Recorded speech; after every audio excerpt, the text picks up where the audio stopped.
The ocean does not belong to us. We treat its surface as a highway, a vast, flat expanse of blue water that we can conquer with steel hulls and navigation satellites. We skim across the top of it, completely blind to the reality that beneath that thin layer of sunlit water lies a three-dimensional vertical desert of absolute darkness and crushing pressure. It is a world where time slows down to a crawl, and where the weight of millions of gallons of water creates a barrier more absolute than the vacuum of space. The oil companies do not care about the philosophy of the deep. They only care about the mathematics of extraction. They build massive, floating fortresses of iron, plunging steel drill strings miles into the crust of the earth beneath the seabed, completely indifferent to what ancient, high-pressure pockets of reality they might be puncturing. My name is Sarah, and for 8 years, I worked as a senior lithospheric pressure analyst for a multinational offshore drilling conglomerate. My specialization was deepwater geomechanics. When a multi-billion-dollar semi-submersible drilling rig wants to punch a hole through the ocean floor in thousands of feet of water, they need to know exactly how much structural stress the tectonic plates can take before they fracture. I sat in a high-tech telemetry pod on the upper deck of the Goliath 7, a massive deepwater drilling platform stationed in the remote, uncharted waters of the southern Indian Ocean, over 800 miles from the nearest fragment of solid land. The environment on an offshore rig at night is a jarring contrast of industrial violence and eerie maritime isolation. The platform itself is a brilliant island of harsh halogen floodlights, roaring diesel generators, and the rhythmic, bone-rattling thud of the massive mud pumps forcing drilling fluid deep into the earth. But if you walk to the edge of the safety catwalk and look out past the iron handrails, the industrial noise is instantly swallowed by an absolute, terrifying void. The ocean at night isn't blue. It is an expansive, velvety black ink that matches the sky, making you feel as though the rig is suspended in the center of an empty universe, completely detached from the planet. It was during a fierce winter storm in late July when the drill string struck the anomaly. It was exactly 3:14 in the morning. I was sitting at my dual-monitor workstation inside the telemetry pod, drinking black coffee and tracking the real-time weight-on-bit data coming from the bottom hole assembly. The drill bit was currently operating at a depth of 22,000 feet beneath the seabed, which itself sat in 12,000 feet of water. We were punching through a dense, ancient layer of basalt that hadn't seen the light of day since the prehistoric fracturing of the Gondwana supercontinent. Suddenly, the primary telemetry graphics on my screen collapsed. The steady, rhythmic green lines representing torque, rate of penetration, and hydraulic back pressure instantly snapped down to zero. It wasn't a gradual deceleration, and it wasn't a standard mechanical failure like a broken mud motor or a sheared drill pipe. The sensors indicated that the massive, diamond-tipped drill bit had dropped into a complete physical vacuum. 1 second it was grinding through solid, ultra-dense rock at 10,000 pounds of resistance per square inch, and the next second it was spinning freely in an empty space that offered absolutely zero resistance. I sat up, my fingers flying across the terminal to force a manual diagnostic reset of the downhole telemetry package. As the system initialized, the acoustic sensors located just above the drill bit began to relay a live data stream to my audio monitors. The deep-sea drilling process normally produces a deafening metallic roar through the acoustic channels, a chaotic symphony of grinding stone and high-pressure fluid. But the speakers inside my pod didn't produce a roar. They returned an absolute freezing silence. I leaned forward, turning the master volume dial on the mixing desk to its maximum setting. That was when the silence began to pulse. It wasn't a sound wave that you could hear with your ears. It was a low-frequency seismic infrasound, registering at exactly 4 Hz. The vibration was so deep and powerful that it bypassed my headphones entirely, vibrating directly through the steel floor of the pod, making the liquid inside my coffee cup ripple in tight, concentric circles. It felt like the entire 30,000-ton drilling platform was gently swaying in synchronization, with a heartbeat originating miles beneath the crust of the earth. Before I could contact the tool pusher on the drill floor to command an emergency shutdown of the rotary table, the central multifunction display cleared itself of all geological data. The software interface vanished, replaced by a raw monochrome system command line that was updating itself at an impossible speed. The text wasn't standard corporate software code. It was a dense sequence of geographic coordinates, historical dates and names. I scrolled through the rapidly compiling log, a cold, sharp dread settling into my stomach. The system was printing out a chronological record of maritime disappearances in the southern Indian Ocean, dating back over 3 centuries.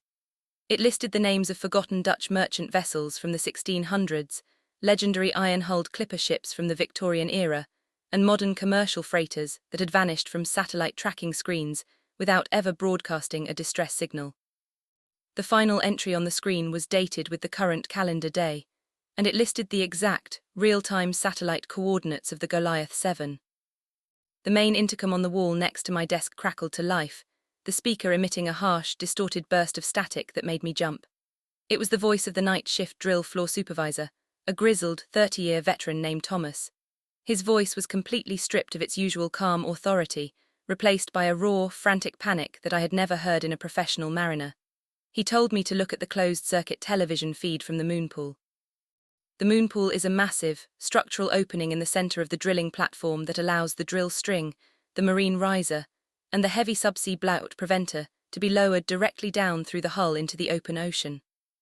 I pulled up the camera feed on my third monitor, adjusting the digital brightness to cut through the sea spray and the shadows beneath the main deck. The water inside the moon pool should have been a churning, violent vortex of grey-green ocean water battered by the ongoing storm. Instead, the surface of the sea inside the iron hull was perfectly flat, smooth, and still as a sheets of black glass. The torrential rain hitting the water didn't create ripples. The drops seemed to simply dissolve into the surface without a trace, but the true horror was the coloration. Illuminated by the high-intensity yellow floodlights attached to the undercarriage of the rig, the water inside the moon pool wasn't dark. It was glowing with a brilliant, intense, and unnatural violet luminescence that seemed to be rising from the absolute depths of the ocean below. The light wasn't static. It was shifting and swirling in slow, geometric currents that resembled the cold patterns of a solar nebula, casting long, frantic purple shadows across the iron girders of the platform's substructure. Suddenly, the mechanical rig floor above me erupted into chaos. The massive automated drawworks, the heavy machinery used to hoist miles of steel drill pipe out of the wellbore, began to operate on its own logic. The heavy steel cables shrieked as the system began to pull the drill string out of the hole at a terrifying, uncommanded speed. The diesel engines powering the rig roared to life, their exhaust pipes spewing thick black smoke into the storm as the computers forced the machinery beyond its structural redline. I ran out of the telemetry pod, stepping onto the metal catwalk as the wind and rain battered my face. The storm was screaming around the platform, but as I looked down toward the main drill floor, I saw the crew abandoning their stations, running frantically toward the lifeboats. Through the center of the rotary table, the steel drill pipe was rushing upward out of the earth like an industrial elevator gone wild, the metal joints slamming against the automated pipe handlers with deafening, explosive impacts. But the drill string wasn't empty. As the deep-sea pipe emerged from the marine riser into the harsh light of the platform, I noticed that the exterior of the steel tubes had been completely altered by its brief stay in the subterranean vacuum. The high-strength industrial alloy was no longer dark grey.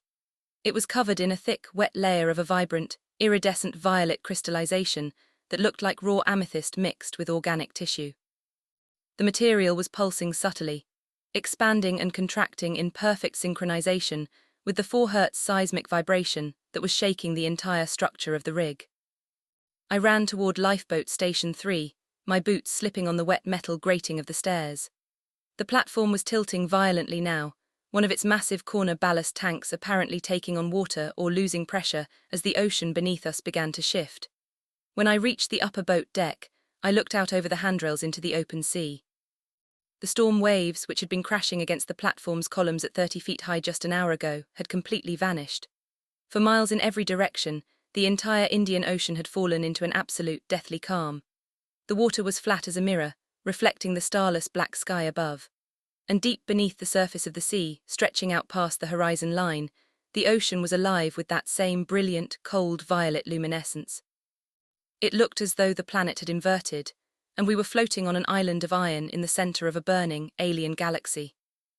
The main power grid of the Goliath 7 died. The massive diesel generators cut out simultaneously, plunging the platform into an absolute, terrifying darkness, save for the intense purple radiance flooding upward from the water below. The sudden silence was suffocating, the roar of the machinery replaced by the deep, hollow sound of millions of gallons of water shifting beneath the hull. From the center of the moon pool, a sound began to rise. It wasn't a mechanical noise, and it wasn't the sound of a marine animal. It was a collective, multi-layered vocal harmonic, a wall of thousands of human voices singing a flat microtonal chord that carried no melody and no emotion. The voices weren't shouting for help, and they weren't screaming in pain. They sounded perfectly hollow, like an automated choir constructed out of cold static and old radio transmissions, their collective breath vibrating through the iron structure of the lifeboats. I looked down into the violet water of the moon pool. Rising through the glass-smooth surface, completely unaffected by the extreme pressure change from the deep, was a structure. It looked like a massive, geometric core composed of that same pulsing violet crystal, its surface carved with millions of microscopic, shifting lines of data that resembled the command lines that had taken over my computer screens. And embedded directly inside the translucent walls of the rising core, their bodies perfectly preserved and suspended, like insects in ancient amber, were the physical remains of the missing crews from the historical logs.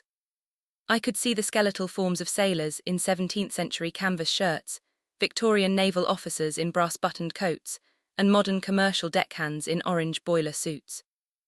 Their eyes were wide open, their mouths fixed in the expression of the microtonal chord, their static fingers pointing upward toward the platform. The core didn't strike the rig. The moment the top of the geometric crystal breached the surface of the water, the physical gravity around the platform completely collapsed. I didn't fall down toward the deck. My body was lifted smoothly into the freezing air, my safety harness snapping as I was pulled upward toward the sky. The massive 30,000-ton drilling platform was lifting out of the water alongside me. Its massive iron columns, its drilling derrick, and its multi-million-dollar machinery breaking apart into millions of floating fragments that drifted through the violet light like industrial space debris. The transition didn't hurt. I didn't feel the sensation of drowning, and I didn't feel the cold of the storm. My consciousness was simply pulled apart into thousands of parallel streams of data, my memories of land, my career, and my name converted into digital code lines that were instantly absorbed into the shifting patterns of the rising core. When I finally opened my eyes, the ocean was gone. I was sitting perfectly upright at my desk inside the telemetry pod. The bright morning sunlight was streaming through the glass windows, casting a warm, clean light across my dual monitors. The screens were bright green, showing a completely normal, stable lithospheric pressure log for the basalt formation. The drill bit was operating smoothly at 22,000 feet, its penetration rate perfectly aligned with the corporate timeline. The storm had passed. The shift was over. The relief crew arrived at 7 o'clock, laughing and complaining about the quality of the breakfast in the galley as they took over the stations. The automated data logs showed an absolutely flawless, uninterrupted night of drilling, without a single pressure fluctuation or system error. The company doctors told me I had experienced an acute episode of high-pressure neurological syndrome, a temporary cognitive distortion known to happen to offshore workers who spend weeks isolated on the water, surrounded by the constant, low-frequency vibrations of heavy industrial machinery. They signed me off for a mandatory 1-month shore leave, flew me back to the mainland on the corporate helicopter, and assured me that my contract was fully secure. I try to believe them. I spend my days in a landlocked town in the mountains of Colorado, as far from the ocean as the geography of the continent will allow. I live in a dry, sunny environment where there are no boats, no water, and no drilling rigs. But 3 days ago, I went to a local grocery store to buy a bottle of mineral water. I brought the plastic bottle back to my house, set it down on my kitchen table, and sat down in a chair. As I watched the water inside the clear plastic bottle, the liquid didn't stay still. It fell into a perfect, absolute calm, its surface smooth as glass despite the minor vibrations of my refrigerator. And as the sun began to set behind the mountains, casting long shadows across my kitchen, the water inside the bottle didn't reflect the orange light of the sky. It began to glow with a brilliant, cold violet luminescence that cast a faint, geometric pattern of lines across the wood of my table. And if I press my ear flat against the plastic, I can hear the soft, faint, microtonal chord of thousands of hollow voices singing from deep within the fluid, listing my name and coordinates over and over again. The core didn't stay down there. The wellbore is still open, and they are just waiting for the pressure to equalize.